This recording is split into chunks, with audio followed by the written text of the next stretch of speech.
সবাইকে জুম্মা মোবারক। সবাই কেমন আছেন? আশা করি সবাই অনেক ভালো আছেন, আমরাও ভালো আছি। তো আলহামদুলিল্লাহ একটা রোজা সম্পন্ন করছি। তো শুক্রবারের দিন একটু তো বাজার করে লাগে টুকিটাকি, তো এই যে বাজার করে নিয়ে আসছে আমার বোন। তো ভাবলাম আপনাদের সাথে একটু শেয়ার করি, অনেকদিন থেকে আপনাদের সাথে কোনো ব্লগ ভিডিও শেয়ার করা হয় না, তাছাড়া রমজান মাসে তো এভাবে কোনো রিলসও বানানো যায় না।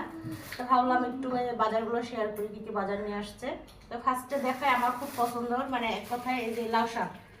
তো ভাই রে ভাই, লাউ শাকের কথা কি বলবো, মানে খাইতে চাও একটা, মানে দোকানদার বলতেছে কথা বলে সময় লস করেন না, লিলেন নাহলে 80 ভাগেন। টাকা কেজি। এটা মানে আমাদের গ্রামের বাড়িতে, মানে গ্রামের বাসায় গাছ থেকে মানে টাটকা কেটে খাওয়া যায়। এটাও টাটকা একদম, মানে এটাও টাটকা অবশ্য, দেখে বোঝা হচ্ছে গাছ থেকে কেটে নিয়ে আসছে, একদম টাটকা ফ্রেশ। সবুজ হয়ে আছে পাতাগুলো। আর এই লাউ শাকটা আমার এত পছন্দ, মানে কি বলবো বলার ভাষা না। যাই হোক, এটা লাউ শাক 80 টাকা কেজি। আর ফুল মুসরি এটাও হচ্ছে 50 টাকা কেজি, হাফ কেজি 25 টাকা। হ্যাঁ, হাফ কেজি বলে 25 টাকা, ভুলভাল কথা বলছে দেখছিস। 100 টাকা কেজি, সরি 100 টাকা কেজি, হাফ কেজি হচ্ছে 50 টাকা। কাঁচামরিচ 50 টাকা পোয়া। গাজর হচ্ছে 40। কালারগুলো অনেক সুন্দর, লাল হয়েছে একদম, মানে হালুয়া করলে অনেক মজা লাগবে। এটা 40 টাকা কেজি।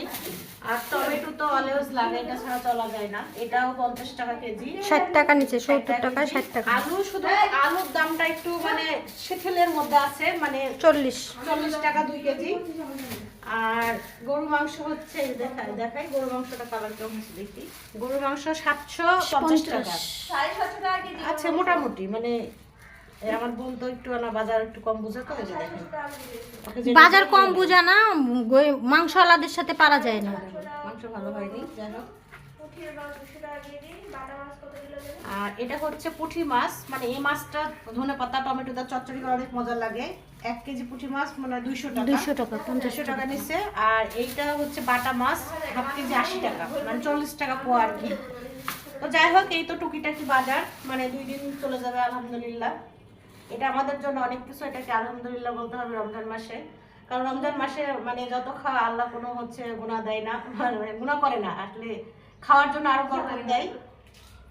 তো সবাই ভালো থাকবেন, আর সবার কি অবস্থা অবশ্যই কমেন্টস করে জানাবেন। আল্লাহ হাফেজ।